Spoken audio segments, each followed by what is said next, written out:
लगभग सभी लोग यह जानते हैं कि कुत्ते खुले में ही सहवास की क्रिया करते हैं, जिसका कारण है कुत्तों को द्रौपदी का श्राप। जी हाँ, कुत्तों का ऐसा करना एक श्राप है। कुत्तों को महाभारत के काल से ही श्राप दिया गया था। आइए आपको बताते हैं कि इसके पीछे क्या कहानी थी। बता दें कि जब अर्जुन द्रौपदी को स्वयंवर जीतकर उन्हें ब्याह कर कुटिया में लाए थे, तब अर्जुन ने कुंती से कहा कि माँ देखिए हम आपके लिए क्या लाए हैं।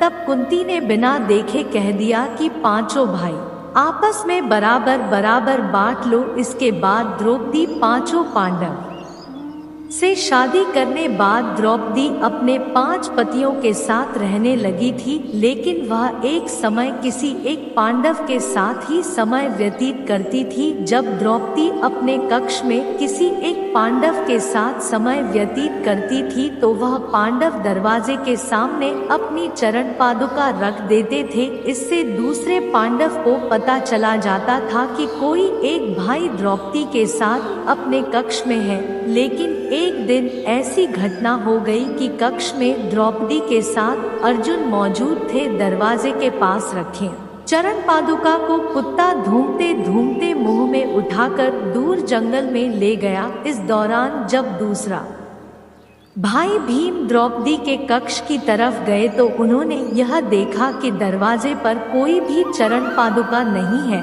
तो उन्हें लगा कि द्रौपदी के कक्ष में कोई नहीं है। जिसके बाद उन्होंने देखा कि द्रौपदी के कक्ष में उनके भाई अर्जुन के साथ अपने बिस्तर पर सोई हुई थी। यह देखकर तीनों ही शर्म से लज्जित हो गए, जिस पर द्रौपदी ने कहा कि आपको बाहर दरवाजे पर चरण पादुका नहीं दिखे। तब उन्होंने जवाब दिया, कहा कि बाहर चरण पादुका नहीं थे, इसलिए मैं आपके कक्ष में आया हूँ। जब बाहर चरण पादुका देखने गए तो वहाँ पर कोई चरण पादुका नहीं थे। तभी वहाँ पर मौजूद अर्जुन और भीम चरण पादुका को खोजने गए तो उन्हें सारी सच्चाई पता चली। उन्होंने देखा कि जंगल में कुछ कुत्ते उनके चरण पादुका से खेल रहे थे। यह सारी बातें जब अर्जुन और भीम ने द्रौपदी को बताया, जिससे क्रोधित होकर द्रौपदी ने कुत्तों को यह श्राप दिया कि जिस तरह से भीम ने मेरा सहवास देखा है, उसी तरह से पूरी दुनिया तुम्हारा सहवास होते हुए देखेगी। तभी से कुत्ते खुले में सहवास करते हैं।